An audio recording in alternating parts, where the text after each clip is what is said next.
Je dissous donc ce soir l'Assemblée nationale.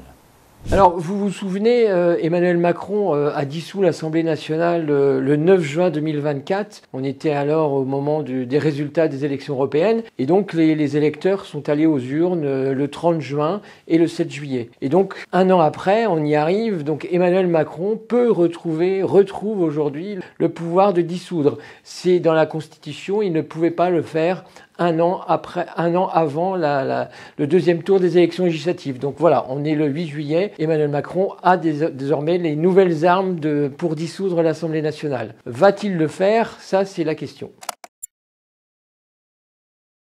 Alors Emmanuel Macron, pour l'instant, refuse de dissoudre. Il l'a dit clairement, c'est pas sa priorité. Mais ajoute-t-il, s'il y a de nouveaux blocages au sein de l'Assemblée, il n'hésitera pas à utiliser cette arme constitutionnelle. Il le dit, il ne veut pas s'en priver. C'est vrai que aujourd'hui, la situation de l'Assemblée nationale est un peu paradoxale. Elle continue de fonctionner. D'ailleurs, Yaël Braun-Pivet nous le dit clairement. L'Assemblée nationale travaille, elle arrive à faire adopter des propositions de loi, des projets de loi. Donc, il n'y a pas de blocage. Mais il pourrait y avoir un blocage après les vacances. Et François Bayrou a échappé il y a quelques jours à sa 8e motion de censure. Une autre se prépare et là, elle pourrait être soutenue à la fois par le Front de gauche et par le RN, puisqu'on va arriver à la rentrée de septembre au débat budgétaire. Et pour mémoire, c'est ce qui avait fait tomber Michel Barnier l'année dernière. Il y a pas mal de lignes rouges, à la fois à gauche et à l'extrême droite. Et François Bayrou va devoir composer avec toutes ces oppositions. Et s'il n'arrive pas à faire un budget qui convienne à tout le monde, eh ben effectivement, je pense qu'il sera sous la menace d'une motion de censure très vite à l'automne.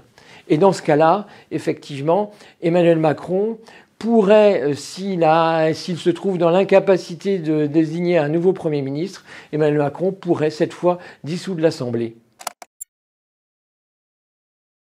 Quel intérêt pour Emmanuel Macron de dissoudre l'Assemblée nationale? On ne le voit pas vraiment, parce qu'effectivement, s'il provoque de nouvelles élections, il y a fort à parier qu'on retrouve une situation aussi éclatée au sein de l'hémicycle, avec effectivement un pouvoir morcelé entre le Rassemblement national, le bloc central, Renaissance, Modem, Horizon, les LR peut-être aussi, même si entre les LR et Renaissance, c'est compliqué. Et puis le bloc de gauche. Donc ça ne changerait pas grand-chose de dissoudre l'Assemblée. Ce qui changerait, c'est effectivement si Emmanuel Macron décidait de démissionner. Et donc il y aurait une élection présidentielle dans la foulée. Et là, le président nouvellement élu pourrait effectivement avoir une majorité plus importante au sein de l'hémicycle.